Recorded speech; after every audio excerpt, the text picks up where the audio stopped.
Oh, hey, I didn't see you there. I'm just sitting here with my giant doomsday robot friend who has very kindly agreed not to murder me until I am ready to be murdered, which I will be in just a second. But this is a voiceover intro that I've recorded after the fact because we found that the particular recording session that this episode is cut from turned out to be way the hell too long to be cut into a single episode. This is split in two. So you're jumping in right at the start when I'm about to fight Ultimate Weapon and, well, end the game, actually. So, hope you have fun with that. Jane, take it away. La la la la la. Brick, my beloved. Yes, he is pretty good, isn't he? I am kind of proud of him. Like, I do like the design I came up with for him. It was pretty rushed. Like, when I do character design creators, like, for a video, I don't really take a lot of time to sort of... Because I always feel like it's a bit of a waste of time. Like, from the perspective of a viewer, they don't necessarily want to watch me dick around in a menu for half an hour. But I think, like, it's even moving pretty fast. I think I came up with a decent look for him. And there are some cool things about the way that they've designed Hrothgar in Final Fantasy XIV. Like, I like that they've included the thing of, like, the little spots for eyebrows, like, to sort of aid the expression. I think that works really well.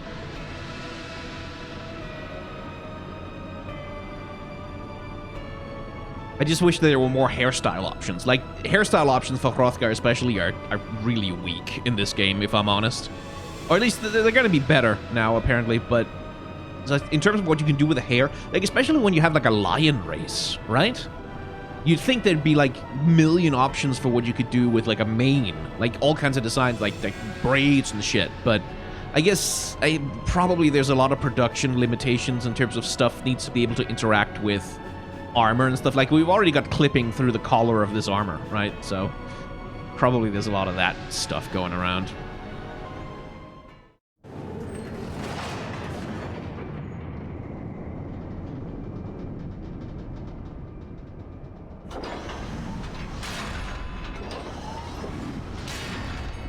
Bear witness to the true power of the Ultima Weapon.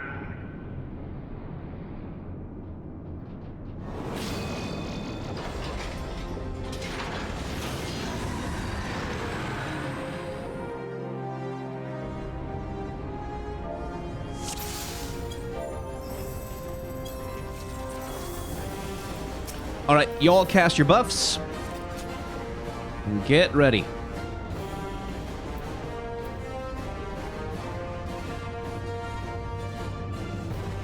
Everyone seems ready? Okay. Defiance. Alright, turn around, buddy.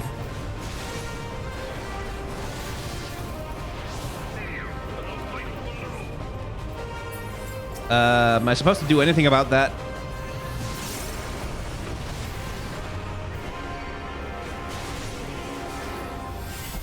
Okay, so he summons these jerks with impunity.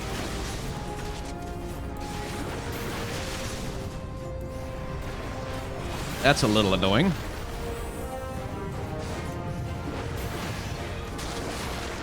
Ow! Don't do that. Rude.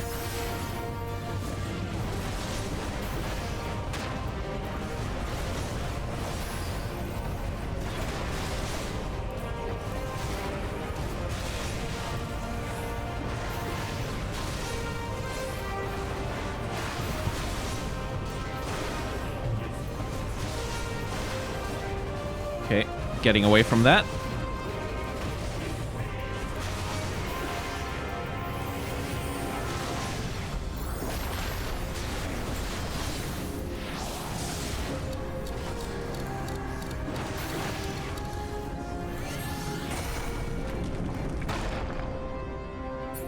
Okay. Is that good? Seems bad. Was there something you could do to avoid that?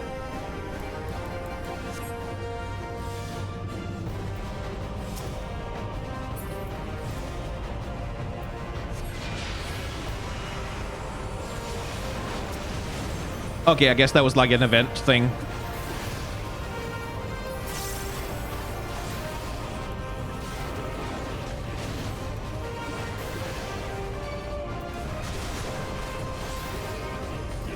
Hey, we got Titan out of him.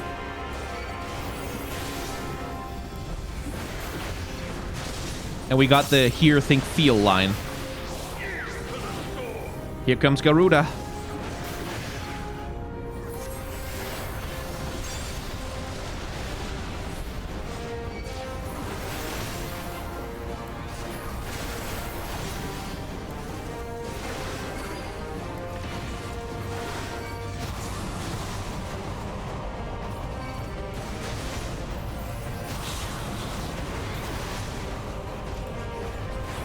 Oh.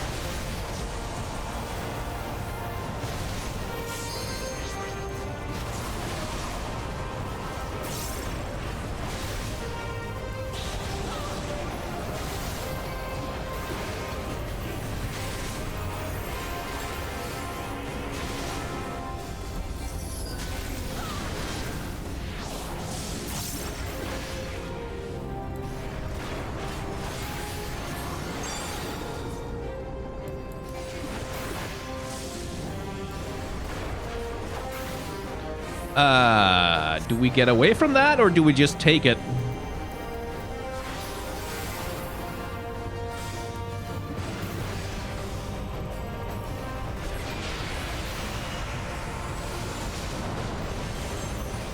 Okay, well, we just get a Deus Ex Machina. That's fine by me!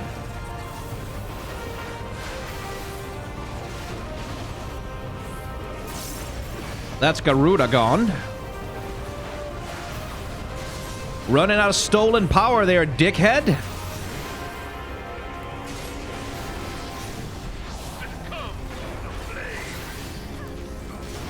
It's an interesting design on Ifrit, by the way, this one. But not, I think, an especially good one. I really kind of don't like it. I think Ifrit is at its best when it's more bestial. Like, more actually animalistic.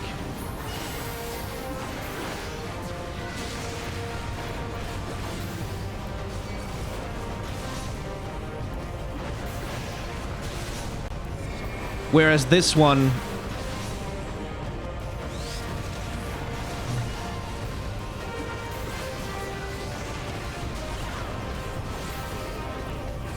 like, this version of Ifrit as it is...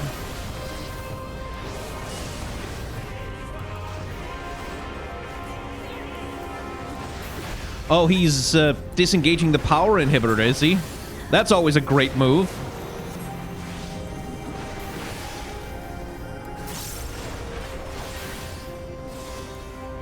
That never goes badly for people riding in mechs.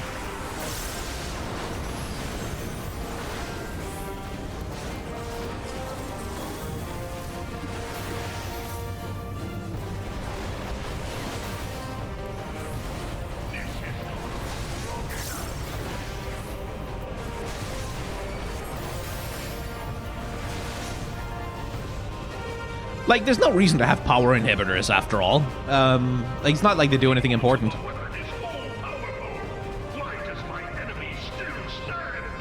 Because you're stupid. Also, we have a god.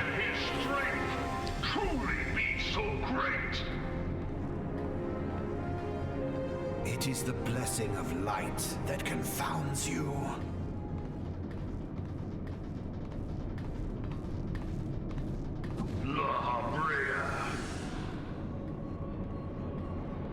Hey, Thancred. Your foe acts under the protection of the crystal he bears. So, this is what empowers him. Beyond mortal limits. If you are to prevail, the hammer of darkness must needs be brought to bear upon the shield of light. And so it shall, for the Ultima weapon is host to a power of which you are as yet ignorant. Speak plainly, Ascian. Maybe we shouldn't let them do this. Maybe we should, like, attack them or something. The heart of Sabik. It is the weapon's core, an enigma whose surface even the vaunted scholars of ancient Alec failed to scratch. The magic within has lain dormant for eons. I could just throw my axe at him, you know. Of what magic do you speak? A spell without parallel. Ultima. I sought the life force of the primals for no other reason but to quicken the core. For the true power of the Ultima weapon lies within its now beating heart. Slow down there, Ansem. What have you done? No more than was necessary for my god to be reborn. Damn you, Asian. The hour is at hand. Behold but a sliver of my god's power. Damn you, Asian. He said that so casually, like, oh, god damn it, this fucking guy. And from the deepest pit of the seven hells to the very pinnacle of the heavens, the world shall tremble. Unleash Ultima!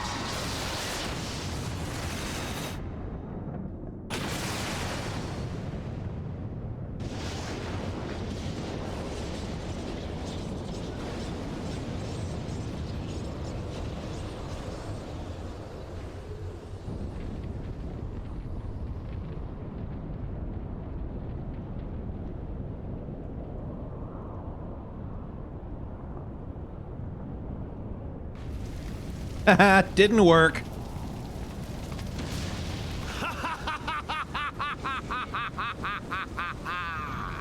Such devastation! This was not my intention! Yes, it was, dumbass. Oh, Heidelin. It seems the task of keeping your champion alive has exhausted what strength you had left. Van Belsar, your enemy's shield is broken.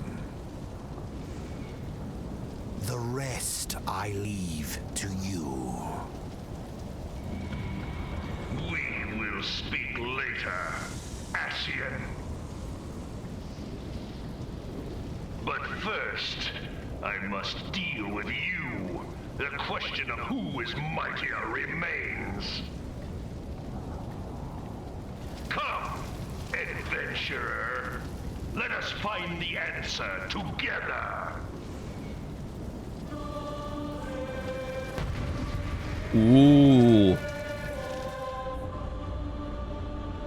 Oh, that's a good opening to the music.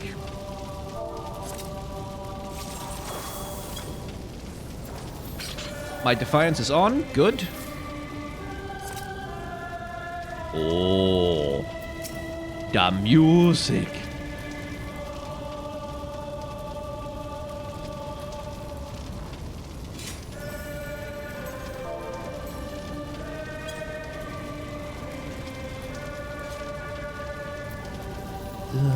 Oh, I like this.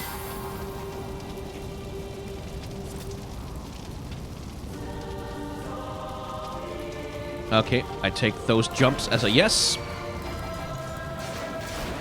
But yeah, like when he says, when Gaia says, "Oh, this was not my intention," he's full of shit.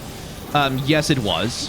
It's just that he planned to do it by like slightly less drastic looking means. There we go. Now it's an ultimate weapon fight. It's just that he planned to do it by different means. Like, it was all about devastation. Like, the whole time. Like, it was always about burning down that which he could not control. Tank Purge. I'm not sure I like that. It was always about destroying that which he could not control and own. Like, that's been his agenda since the first moment he set foot here. It's just that he did it in a way that seems more, let's call it, polite.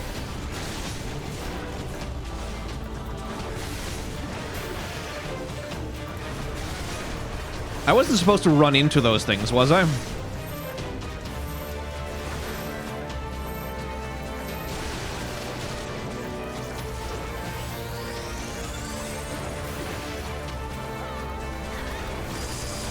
Oh, big laser. Which he didn't direct at me, idiot.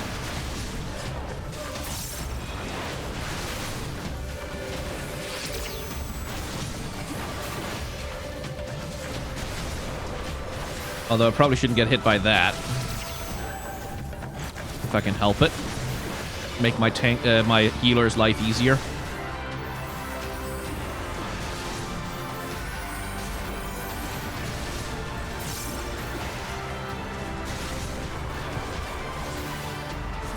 And he's still going on about, like, the might of a ruler.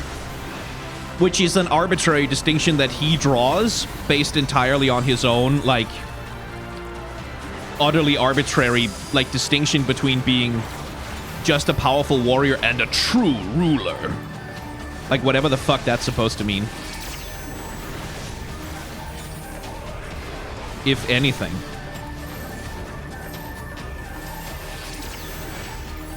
And that's because, like, in his, like, because, like many real-life fascists, he only recognizes a certain kind of power. He only recognizes a certain kind of strength, and it's always the strength to destroy your enemies. Like, that's literally the only thing that matters. And the will to power. The will to do it.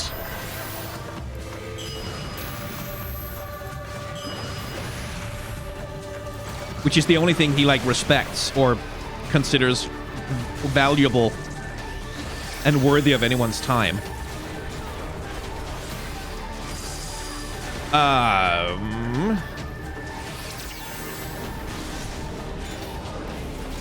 That's a slightly complicated pattern.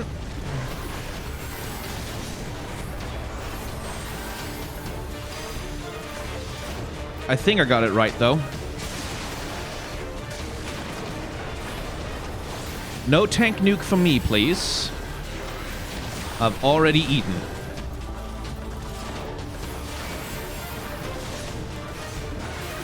Okay, down well below half.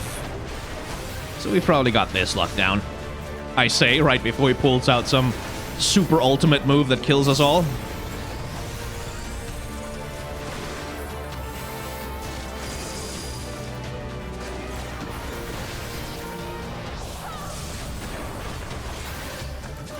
Oh, he's casting Ultima again. How are we supposed to stop him from doing that?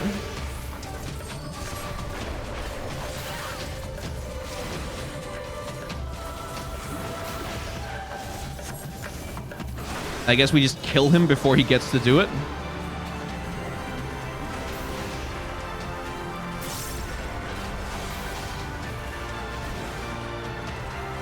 Yeah, because Heidelin is telling us that they can't help us, so...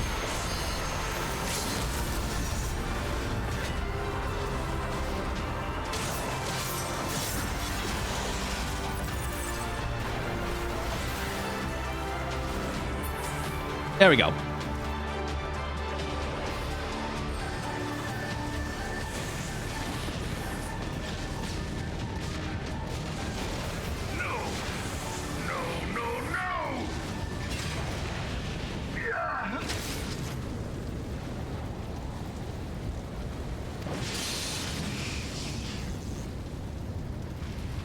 No more Super Saiyan for you. Heed me. The subjects of a weak ruler must needs look to a higher power for providence, and their dependence comes at a cost to the realm. Yeah, but you just wanted yourself to be the higher power. The misguided elevate the frail, and the frail lead the people astray. Shut the fuck up. Like the frail. Fuck off. He means the kind. He means the compassionate. He means those with empathy. He means those who give a shit about other human beings. That's what he means when he says the frail. Those who are willing to sacrifice of themselves for the benefit of others. Unless a man of power wrests control, the cycle will never be broken. Yeah, that's a good thing. You of all people must see the truth in this. You have the strength to rule.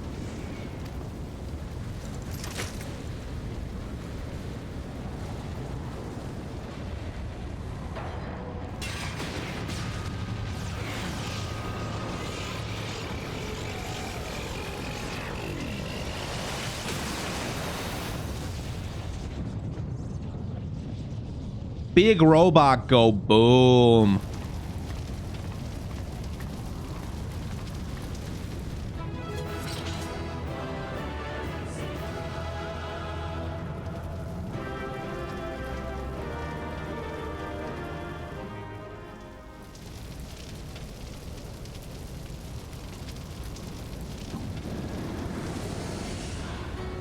Sup, asshole?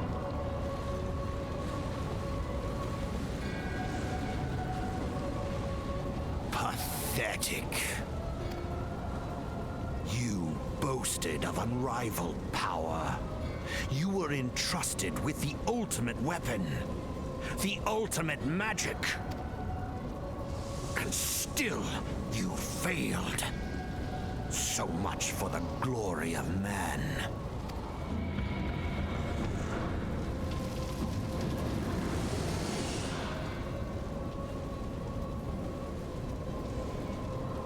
The growing imbalance afflicting the planet must be redressed.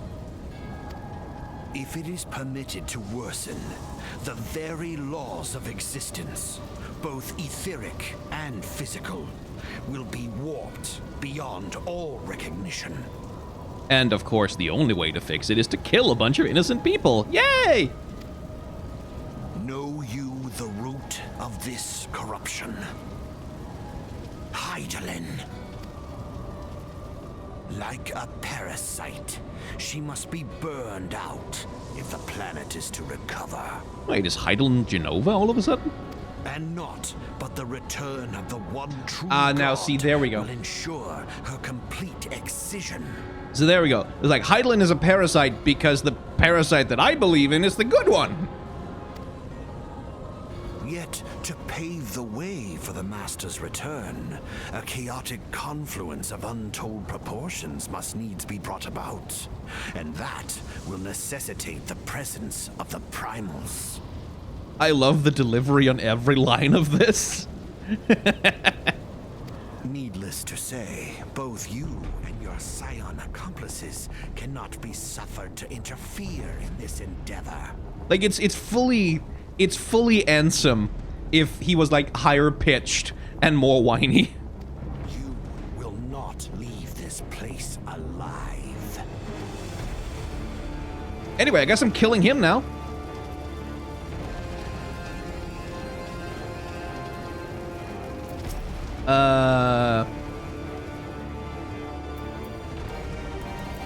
What? Oh, come on! Oh well, I guess they're giving me a chance to re-equip stuff or whatever. Yeah, sure. Why not, dude? But let's actually, while we're here, while we can. I mean,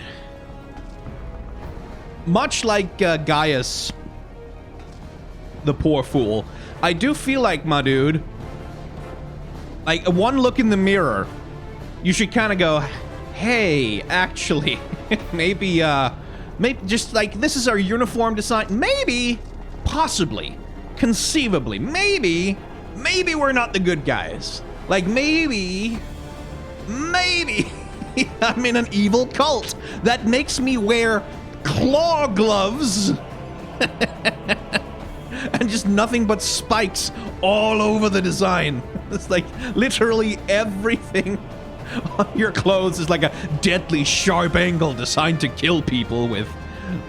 But no, yeah, like, oh, the good guy, definitely. You're the hero. Anyone can tell. But yeah, Final Fantasy XIV's design aesthetic is very much that. Like, it is very broad, it's very arch, and that's something that's always been true of Final Fantasy games to a certain extent. Like, you see a Final Fantasy villain, you're very rarely in doubt that, no, that's a bad guy. Pretty odd. Like, Sephiroth, not a lot of doubt there. President Shinra, like, Edea, when she's possessed by Ultimecia herself.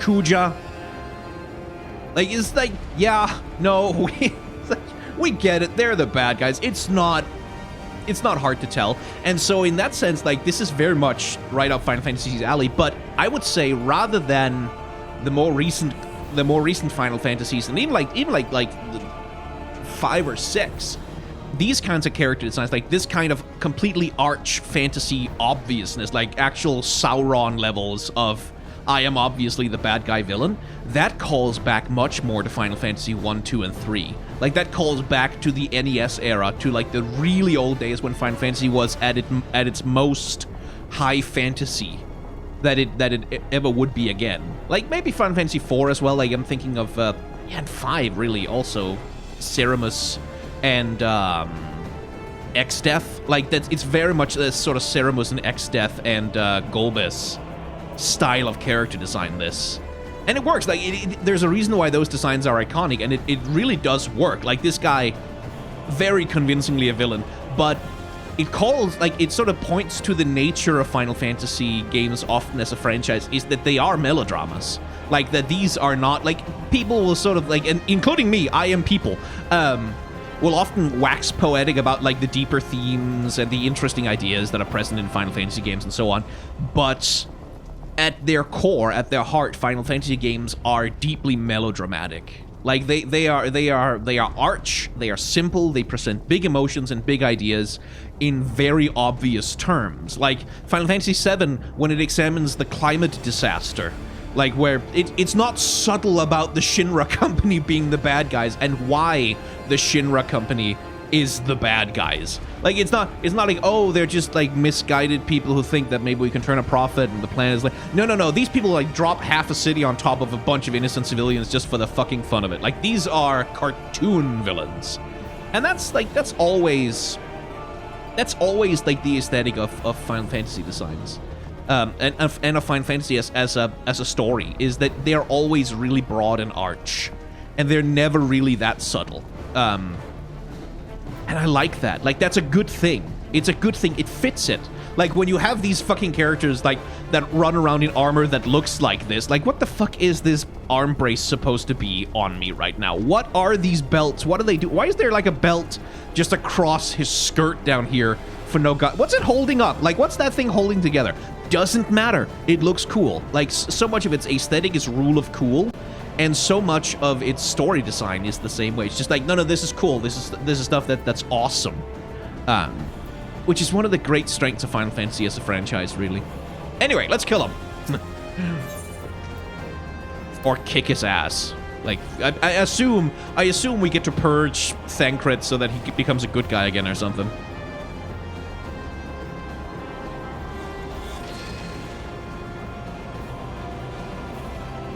Love the butterfly design of that little thing, too. Past time your flame was extinguished, bringer of light.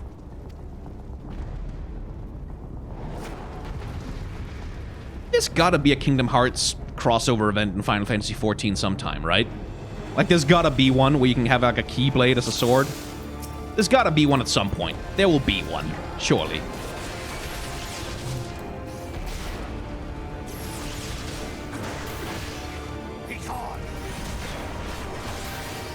No.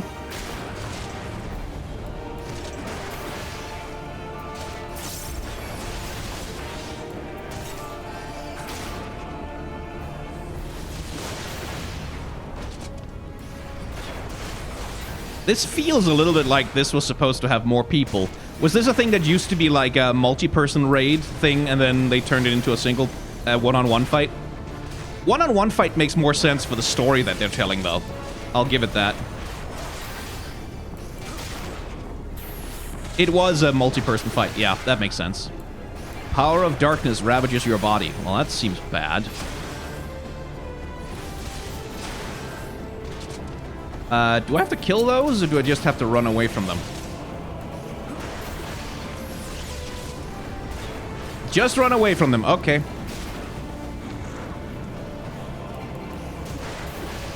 Can I stun him? No. Okay.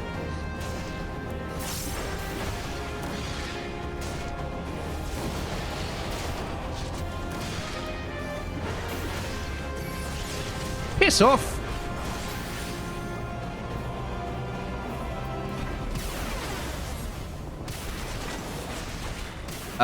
safe spot there. I mean, this boss fight, like, the way his abilities are designed, this is fully Kingdom Hearts villain, though. Like, this is fully Kingdom Hearts villain shit. This is gonna take a while. Okay, safe spot from the... seems to be over here. Right? Yeah.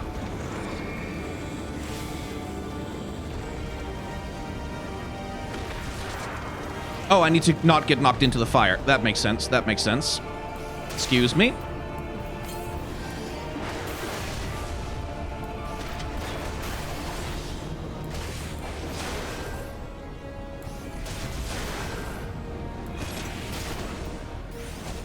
Phantom La Habrea. Yeah, don't like this.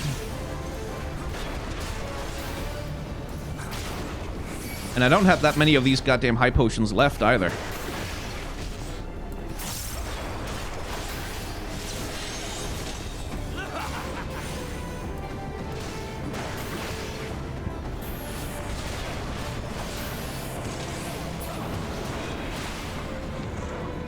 Is that the sort of thing I'm supposed to avoid?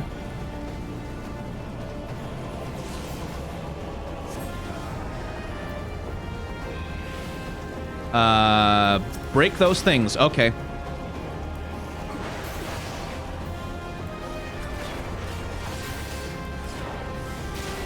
Seems kind of hard to do all on my own.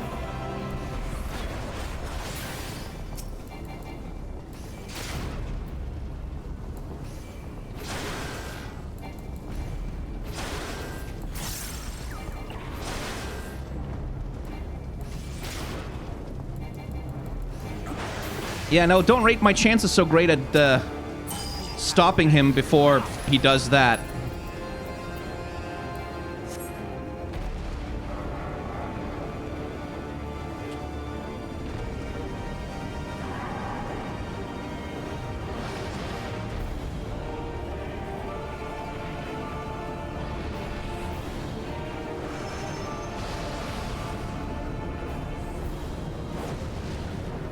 Yeah, I don't know. I kind of don't feel like I had the damage to break those spheres.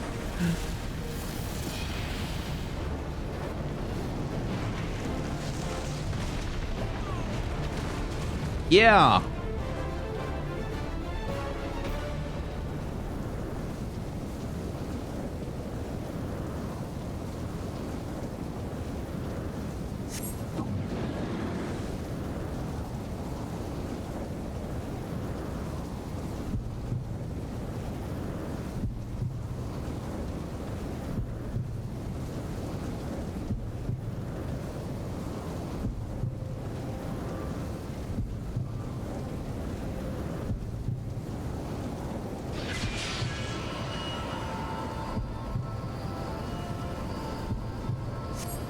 Well, that makes more sense.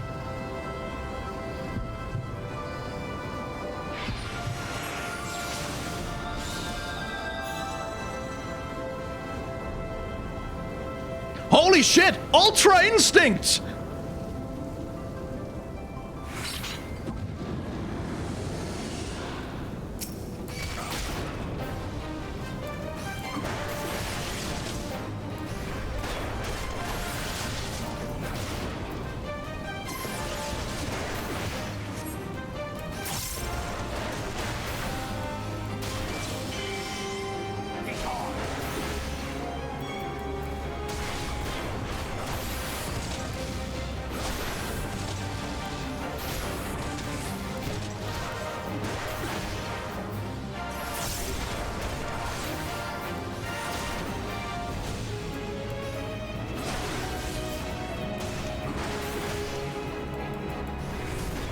Let's see. Where's the safe spot from those?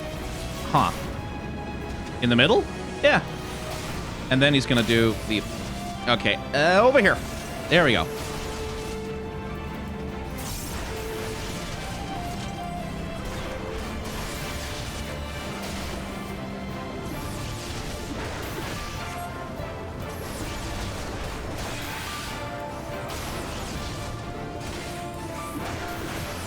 If I should perish, so too with the mortal in flesh who I reside. Yeah, obvious lie.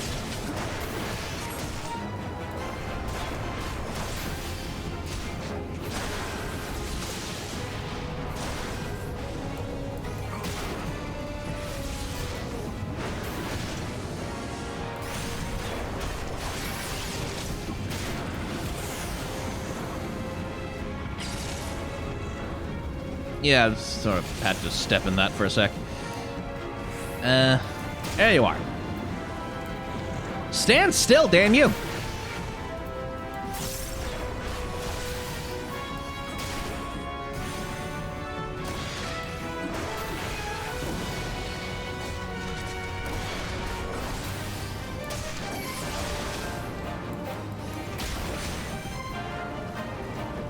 Excuse me.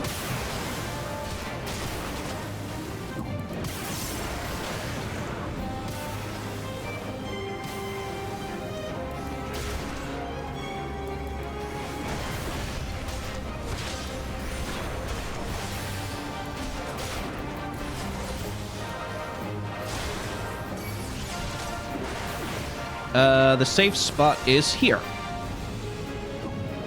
Excuse me.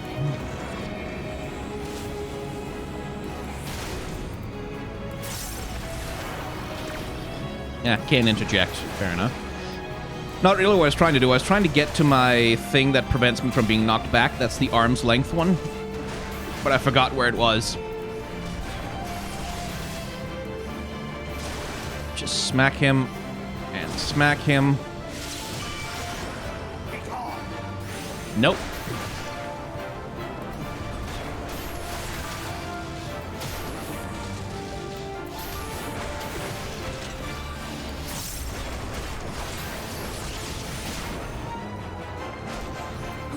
Down you go, buddy. Couple more hits, and I've gotcha.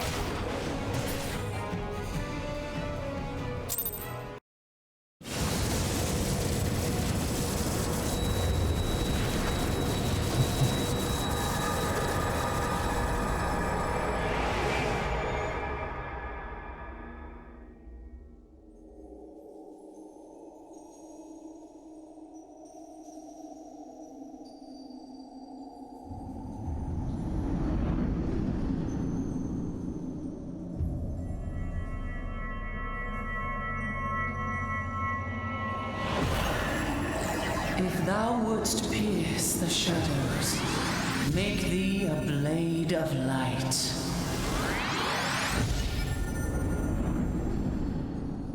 But I use axes though. Oh, nice.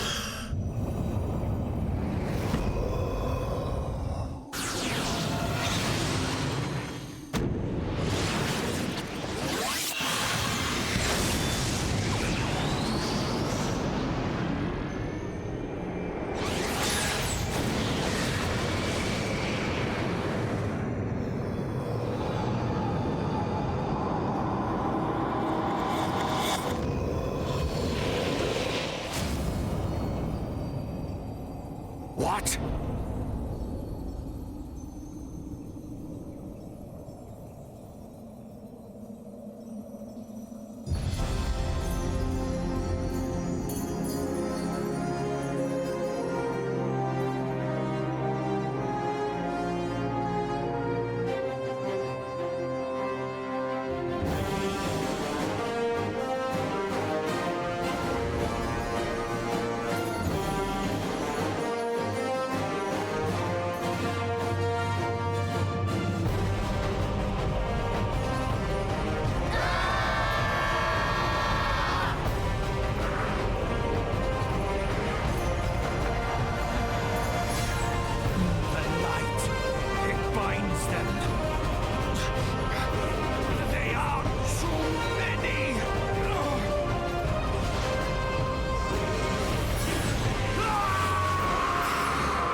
That was the most Kingdom Hearts ass shit I have ever seen in my life. Outside of a Kingdom Hearts game. I love it. Oh, that ruled.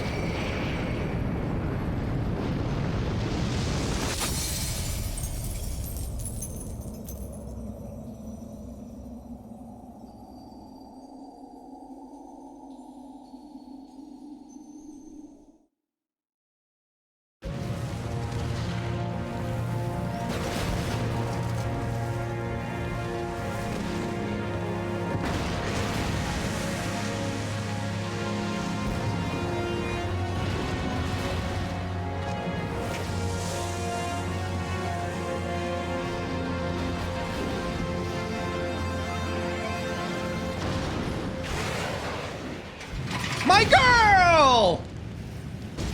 There she is!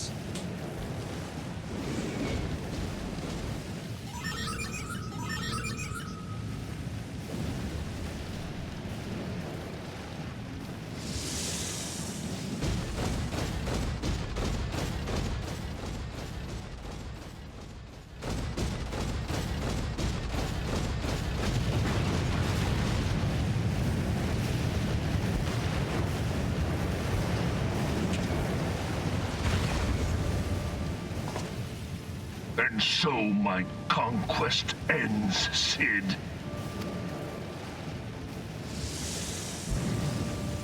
In smoke and ashes.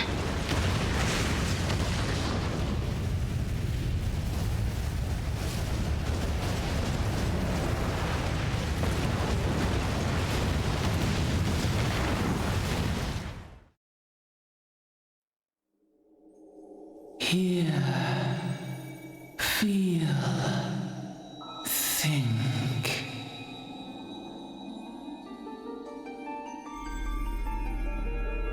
Warrior of light, beloved son. The darkness hath fled before the unclosed brilliance of thy spirit. Yet it lingereth still beyond the sight of men, in forgotten corners of the world. In the depths of the abyss yet resideth the Dark One, watchful ever, till this evil be cast out. Never shall the world know aught but a passing peace. Yet for the present, a gentle light shineth o'er the realm of Eorzea. With thee at its heart. From sparkling moat shall it swell to glorious sun, and all the world shall bask in its warmth.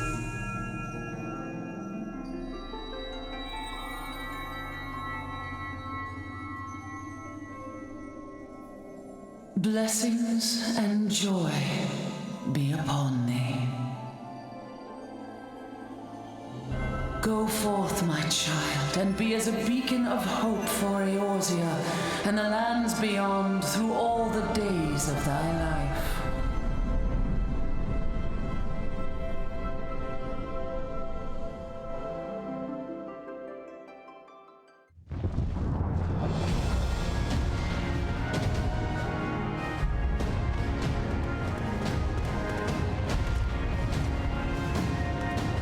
Oh, I heard that. All Twin Adder units have fallen back to the outer perimeter. Yeah. No. I heard that. I heard the quote of that leitmotif. I heard that. That's Matoya's cave. La da da da da da da da da da. La da da da da da da da da.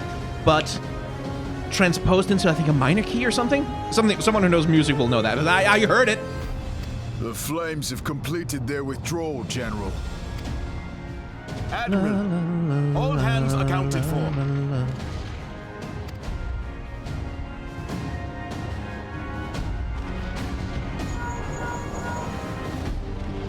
He's still in there. Cid, has there been no word? Nothing at all. Yeah, I'm a little busy. Damnation! He's going to make it, I know he is. Ida is right. We must have faith. Cid, can they not be evacuated aboard the Enterprise? Kenny Senna. I don't know. They must have told her voice actor, enunciate everything. So not, Cid, can they not be evacuated aboard the Enterprise? But, Cid, can they not be evacuated aboard the Enterprise? I'm 100% convinced that the voice actor was given that direction, because no one does that on purpose.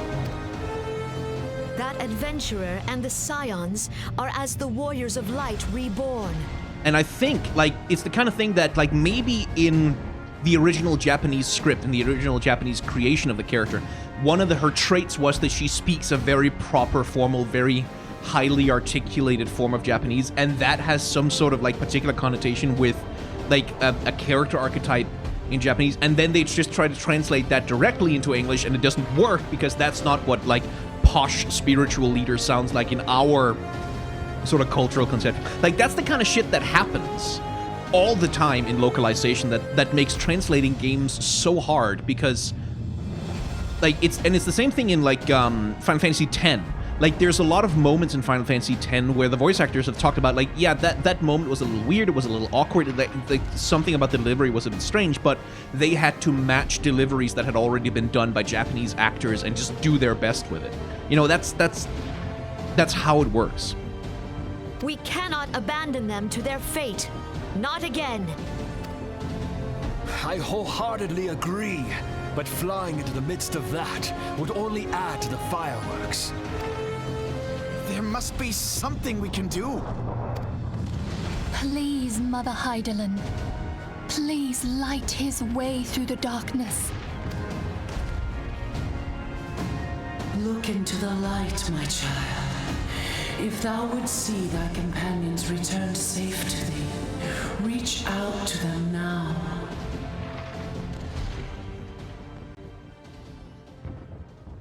There!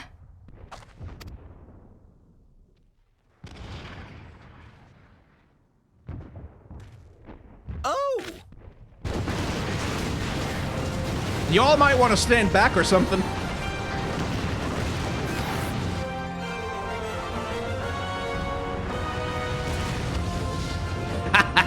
Yes! The good shit! Yay!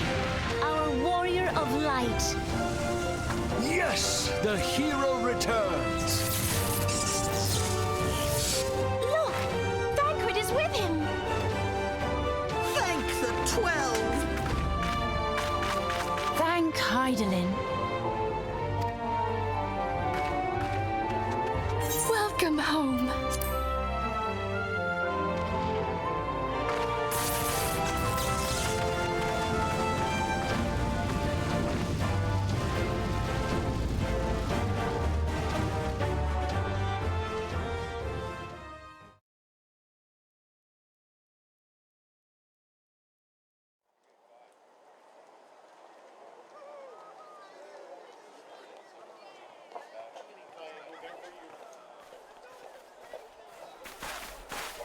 You almost got us killed that one time, remember? Now, we both know that was your fault. Thank the 12 we're safe. Mind your horns there, man-bull. Mayhap when you mind your manners. Though the crystal that bound Thancred is no more, I doubt we can say the same of La Habrea.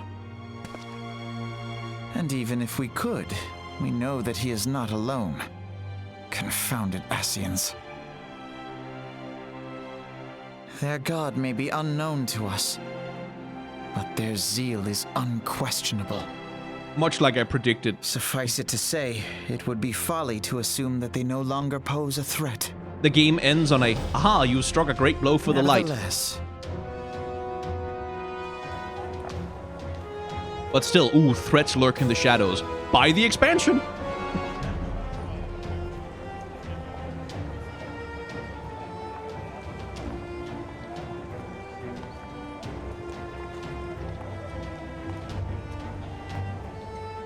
for now, we must savor what peace we have won, however ephemeral.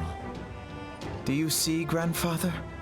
Our first step towards realizing the dream for which you gave your life. What about his sister, by the way? I feel like we never really saw her again. Was she doing something?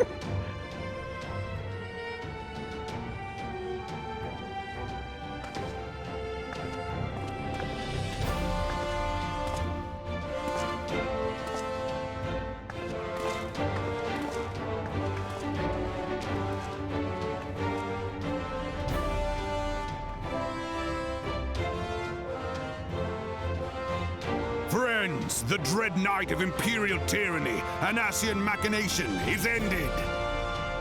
A new day now begins in Eorzea. True to their name, the Scions of the Seventh Dawn, along with our champion, have delivered us from darkness. Let their shared victory serve to remind us of our shared history. And let their bravery in the face of adversity inspire future generations. Doubt not, the realm will need bravery in the days to come. Old rifts threaten to divide us within our walls, while hordes of beastmen claw at our gates. And though the Black Wolf be slain, the rest of the pack remains. Yet no foe need we fear, so long as we stand as one. So long as the Scions stand for peace. So long as our champion stands fast. For there exists no adversity over which we may not jointly prevail. No longer can we turn a blind eye to the suffering of our allies. God, she's so tall. No nation stands alone. If one should fall, so shall we all. Eorzea is our shared home. For any one of us to know peace, so too must our neighbor. Just as we join in solidarity before you this day, so too shall our grand companies be joined henceforth to strive not only for the good of mere nations, but for the good of all the realm. Change will not come overnight. Yet I foresee a day, not so very far from now, when the lines that divide our lands fade, and all of Eorzea is one. It has been but 5 short years since the Battle of Cartano. 5 years since the advent of the 7th Umbral Era. No victory, however sweet, can wash away our bitter sorrows. No triumph can reclaim those we lost. Yet do not presume you honor them by dwelling on the past. It was not the past they fought for. You would repay their sacrifice by looking to the future. A future united, as the warriors of light united in the champion. Now is the time for us to rise as one, bearing all of Eorzea on our shoulders. 5 years ago, Eorzea bore witness to the end of the 6th Astral Era. Now, the 7th Umbral Era draws to a close, yet we come together not to glory in its end, but to mark a new beginning. Okay, you've said that 6 times already.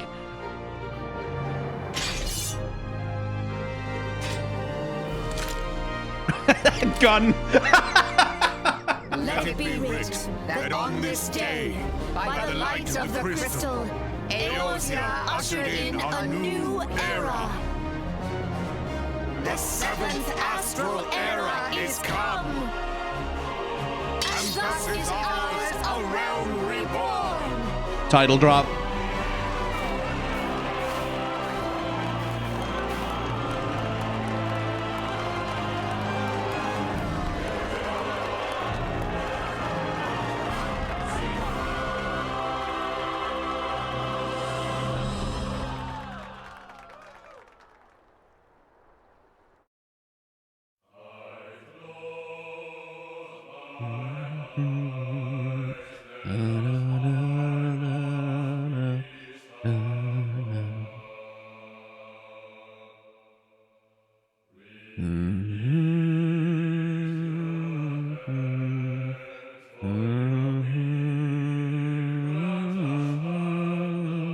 Such a good melody. I've listened to this on the Distant Worlds recordings so many times.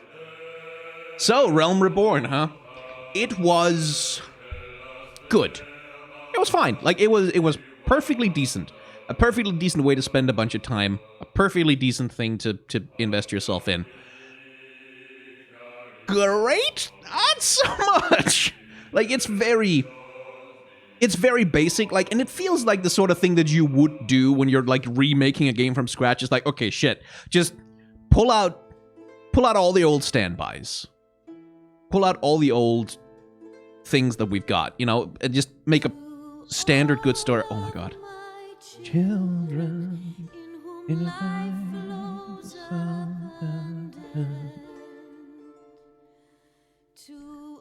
all of my children to whom death has just judgment.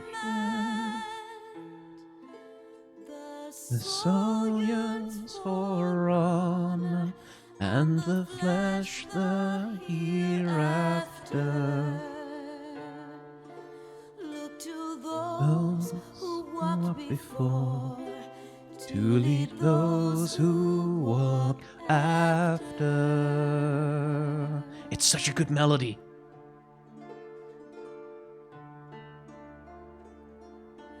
shining is the land's light of justice.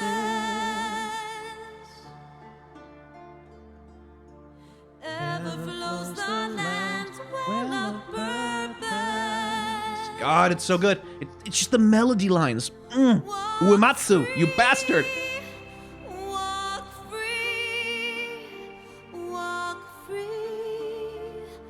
believe the lamb's alive, so believe.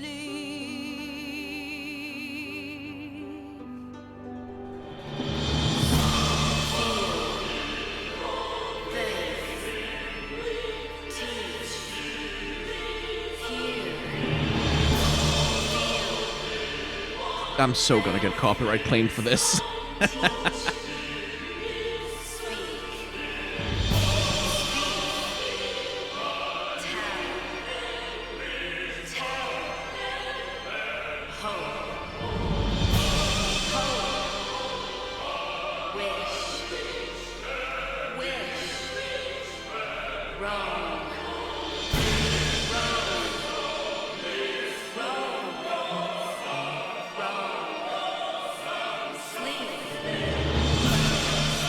The call and response between the voices there, like, it doesn't necessarily work great just to speak a single word in like an English song, but oh. And there's the Uematsu. Like, that's New Boy Uematsu to a T, to suddenly bring in the guitars and the prog rock.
Susan Calloway is such a good singer.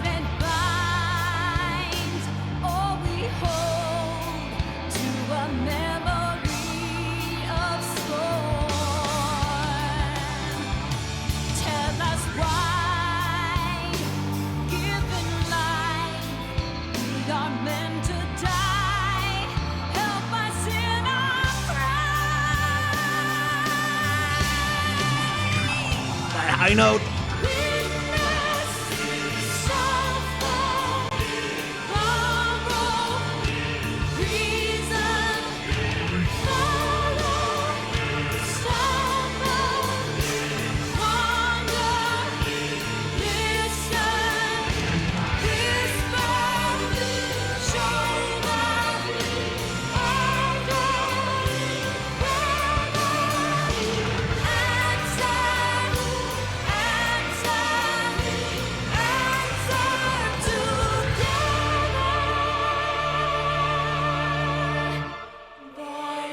Life is a riddle to their rapture and sorrow. To listen, to suffer, to entrust unto tomorrow. In one fleeting moment, from the land of life flow. Yet in one fleeting moment, for anew it doth grow. In the same fleeting moment, thou must live, die, and know.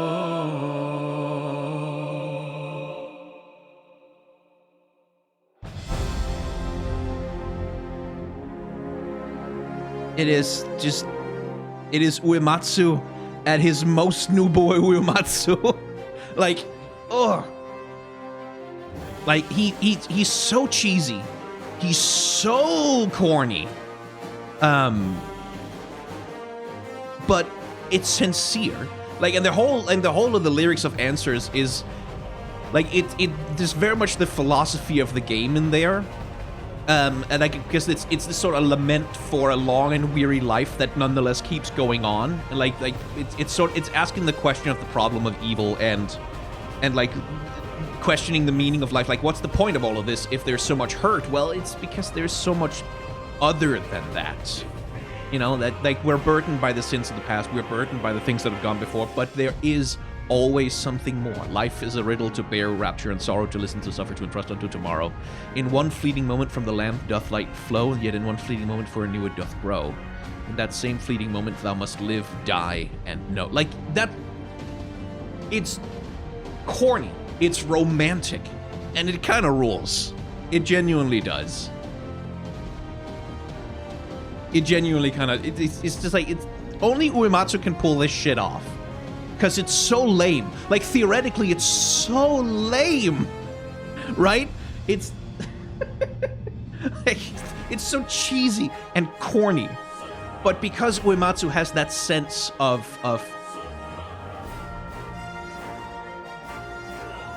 like, because... Like, when he composes, he has that sense of building the melodic structure of a song and like doing all the prog rock shit as well, which is also that super cheesy shit. It's like it takes a certain, like, just the music has to support. The music has to support the like the mood of the lyrics, right? Like, so when the lyrics are this like deeply heartfelt, deeply sincere, deeply cheesy, like, oh, why are we put in this world? And it's just like this very sort of melodramatic cry for help and for answers. The music has to support that, and like Uematsu is shameless about his composition. That's what I love about him. That's the good thing about Final Fantasy XIV. It's ultimately an optimistic world where good things happen and people strive to do better. Yeah, it's very unrealistic. That's what makes it fantasy. But yeah, that's again... That's when Final Fantasy is good. That's what makes it good. Like, that's always what kind of redeems it. And this is something we've talked about, like, on this channel. Before, as we've tackled the Final Fantasy games.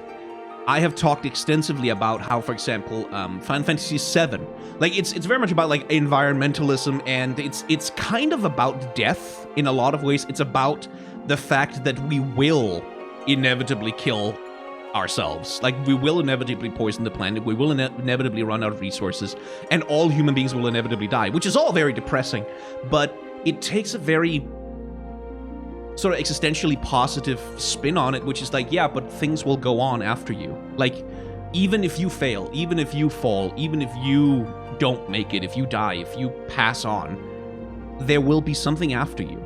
Like, there will always be something after you. and like that there is no catastrophe you can enact, however disastrous, that will truly end the world, which is like really encouraging in a way. Which is also very much like the story of Cloud in that game. Like he has fucked himself up so badly and has been fucked up so badly, but there is like a thing beyond the trauma. There's a thing beyond the fucked up state that he finds himself in. He can clean himself up just as the planet can be cleaned up. And then like it's very much the same thing in Final Fantasy VIII, which is also very much which also has a lot of themes about like coping with trauma and how to build yourself up as a person, like how to make yourself as a person in a world that is saturated with things that try to take away your personhood, which is like very literally represented through the Guardian forces that take away the memories of those who use them, and the Guardian forces are weapons of war. And like there's a whole thing there which was kind of confused and not very well executed, but the game is very much about like when you have been taken apart as a person by trauma, how do you put yourself together? And the thing that it posits is that it's connection. Like, it's connection and an ability to look beyond your hurt towards, like, the potential for healing. And Final Fantasy IX, perhaps most explicitly, is about death. Like, very, just fully about mortality. In everything it does, it's about the concept of mortality and how you relate to it, and Final Fantasy IX, especially with Zidane and Kujo, where Zidane is the character who provides the outlook that ultimately conquers death, which is, hey, there's a world right in front of you, and you can do something here now. Not forever, but here and now, you are here, and there are people around you, and you can do something. Like, whatever that is, you can help people, you can enjoy yourself, you can be a hedonist, but you are here and you can do. Like, this focus on the present and your capacity to be and your capacity to exist. It's a deeply existential game, which is the thing that drives Kujo mad. Like, Kuja mad is that he realizes that he's mortal, that he's gonna die. And he doesn't have a way to cope with that because all he has is a sense of his own eternity. And he's not capable of thinking outside of that.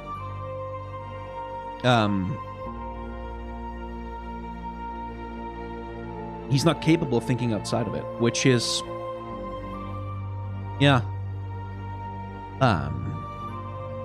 And that's very much present in those lyrics. And it's also I feel like it's also present in like this sort of very optimistic, because like I said, Final Fantasy Realm Reborn is ultimately a very, very basic fantasy story. Like, it's, yes, we have the 3 nations of the fantasy kingdom and the evil empire, and then you are the chosen one who is gonna unite the nations and like build alliances, and alliance of diversity good people will beat the bad people who in the empire who is evil and all look like Darth Vader. Like, it's all very, very basic, and then there's this dark, shadowy conspiracy behind the scenes, like the dark power, blah, blah. Like, it's all very, very basic in that way. It's well executed, it's well done, but it's not, like, I have played this JRPG 500 times before. It's, nothing about it surprised me especially. And it's not like the gameplay exactly reinvents the genre of the MMO. Like, its ability rotations and, like, here's your tank, here's your DPS, here's your healer. So, yeah, like, it's good, but it is the sort of thing that you would probably make when your thing is, our game is fully fucked up, we have to make a completely new one. Fuck, what do we do? Well, just like, pull out stock Final Fantasy plot number 3, and just slap that one in there, and just build all the pieces around the scaffold and the structure of this basic version of like a Final Fantasy game, and just like put that one out there just, so we have like a product that's decent, and then we can build on top of that, which is what we're hoping for, isn't it? That Heavensward, which is coming up now, I believe, and the expansions that follow, take this very, very basic framework, this very, very basic basis, this world that we have now traveled across and seen all the people and the various kingdoms and empires and peoples, and says, okay, let's fuck around with this. Let's do something interesting. Let's introduce some characters that have some depth beyond their archetypes, and some stories that deal with, that sort of try and deal with the world a little bit more deeply than just the surface level of good kingdom, evil kingdom. Like, maybe it would be nice, I'm just saying, it would be nice if there would be some story content in Ul'dah that maybe deals with the rampant class disparity and class warfare of that whole setting. That would be cool. Yeah. First, patch content. As Chad is pointing out, first there is patch content, which is apparently quite a bit. Quite a lot of it. So we'll have to deal with that before we actually get to the expansion, but oh well. So, what was the thing? I can make go faster. Yeah, we'll just speed this. It's my policy that when the credits are rolling, we do sit through them. Because people deserve to have their names on screen. Like, when someone like me is making money, making content about their thing, least I can do is put their names on screen. Like, the games industry has enough of a problem with not crediting already, so, you know. Just as a small mark of respect, you know? For all the many, truly so many people. Like, oh my god, so many people that it takes to make a game like this. There we go. A, B, C, D... What? Oh, Meteor Survivors. Are these the people who played... Oh, they're the people who played Final Fantasy 1.0. Oh, that's nice.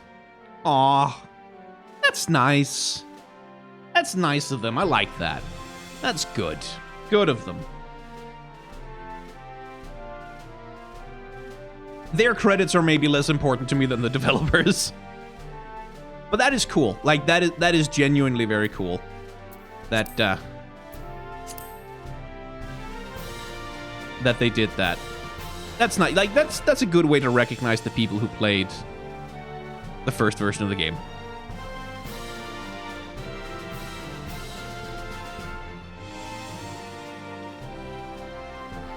And the Final Fantasy theme. Like, and the funny thing about, like, some of the most iconic Final Fantasy music, like the Prelude, and indeed the Final Fantasy theme, right?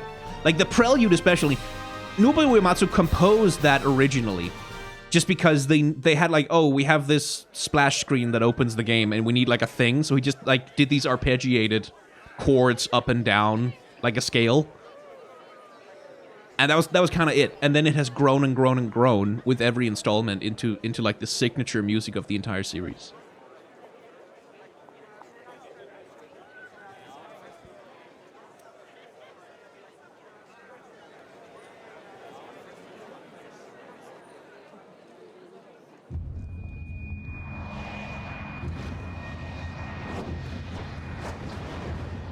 Is that good?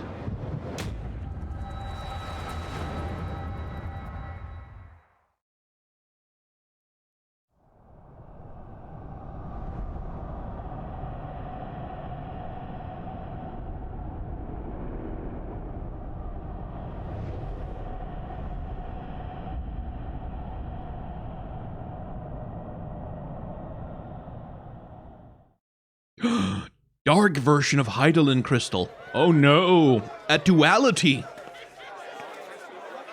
What is it? I don't know, a future raid boss?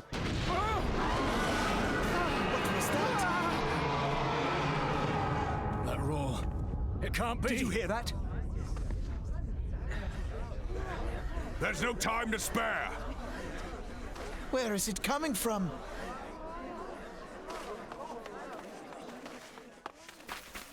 Dread tidings, chaos and carnage! Slow down there, Shakespeare. It is an abomination! A primal has awakened!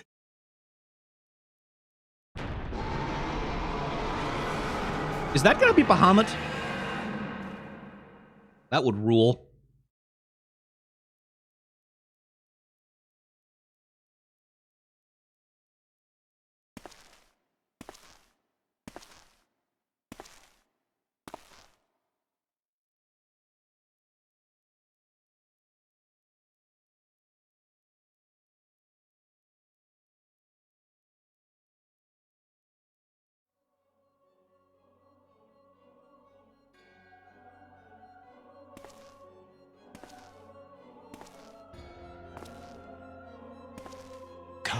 does Bahamul move? Bahamut stirs. One Azaz moves. It was Bahamut. As will the others ere long. Franza Lokpaiki Hats Haldorn Zur Ukudorn. 'Tis not a question of whether Yorcia's champions shall yield, but of when. Oh my god, is this organization 13? We next starve Chemuv. They only cause the pulse right ball. And with each passing moment, we draw closer to the reckoning.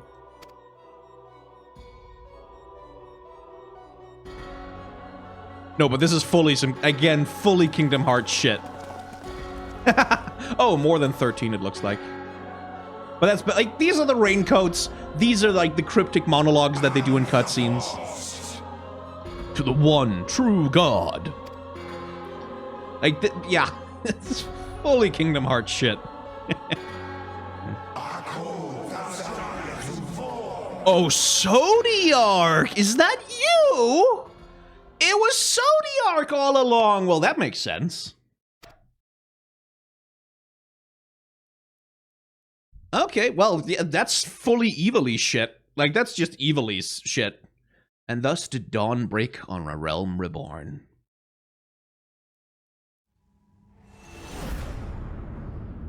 But where there is light, there is always shadow.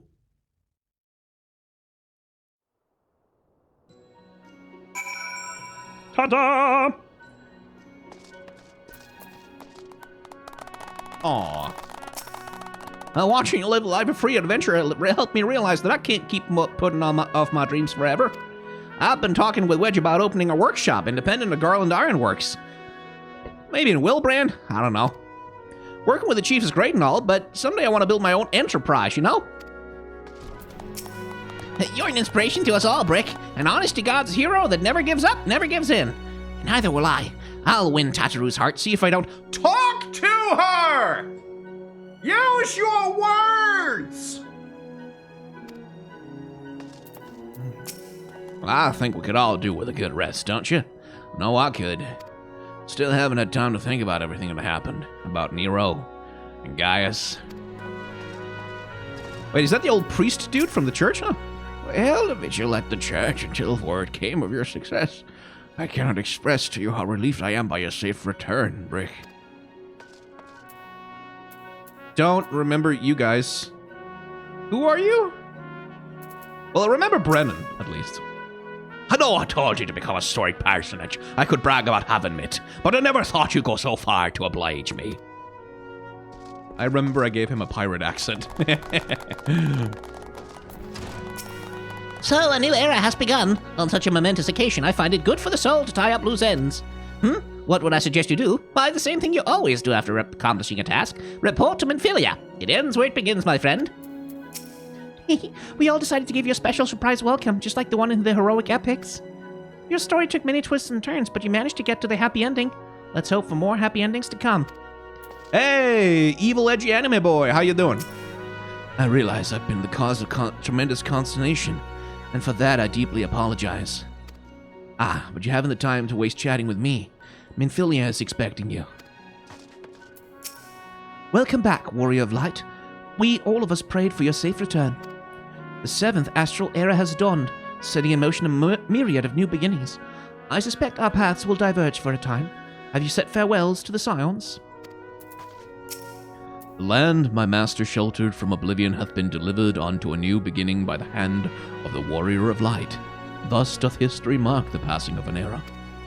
A dawn doth brighten the sky and shineth o'er this nascent age of hope. And though the clouds gather to mute the sun's rising glory, I would walk with thee, far with thee under its gentle... Are you flirting with me? Under its gentle glow. Because I'm not saying no. Just, you know.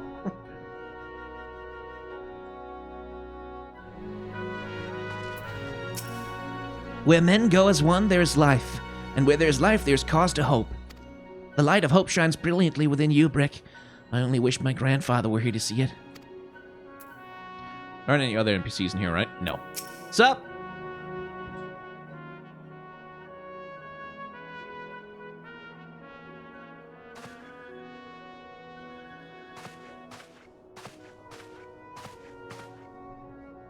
The Archons have conducted a preliminary investigation into the origins of the roar that rang out during the celebration. Their findings strongly suggest that a new primal has appeared.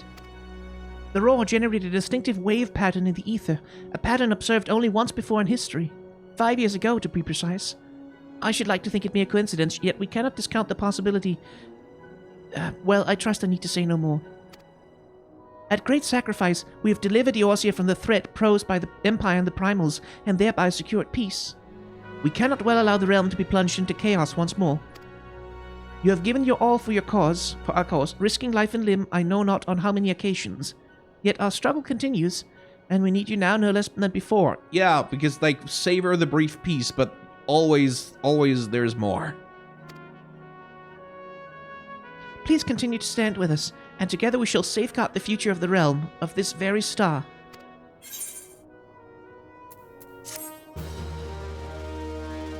Bum bum bum bum ba ba.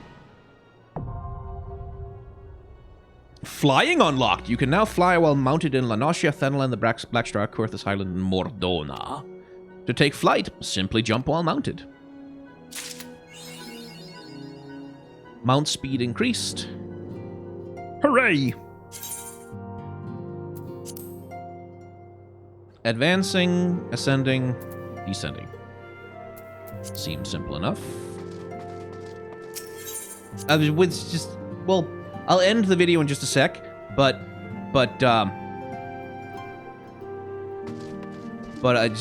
need to go fly. I need to go fly.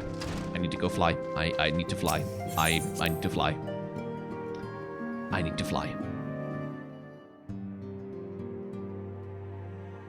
I also...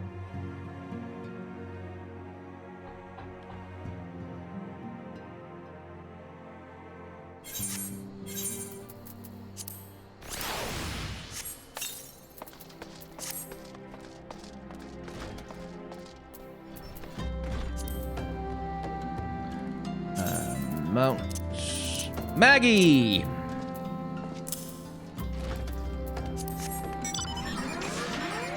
Yeah.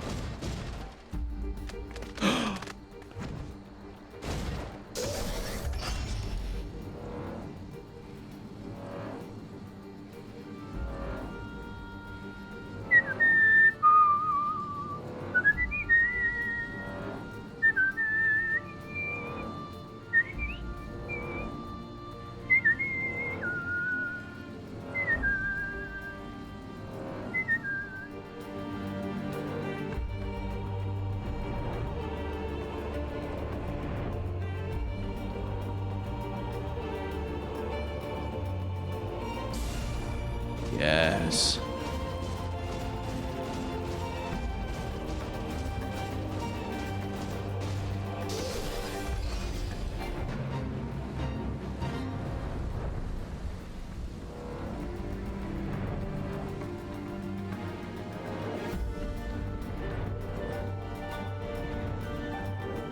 Oh.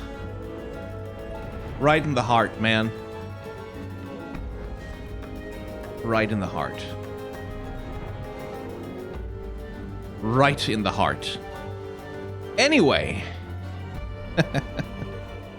That was Final Fantasy XV: A Realm Reborn base story. There's a bunch of patch content, and then there is expansion and stuff, which gonna have to do that later, but yeah. I had a good time. That little thing in the feels right there at the end. Terra's theme. Oh. And, yeah. If you've enjoyed hanging out in the world of Final Fantasy 14 with me. 14, I said 15. 14. I wish 15 was this complete and good.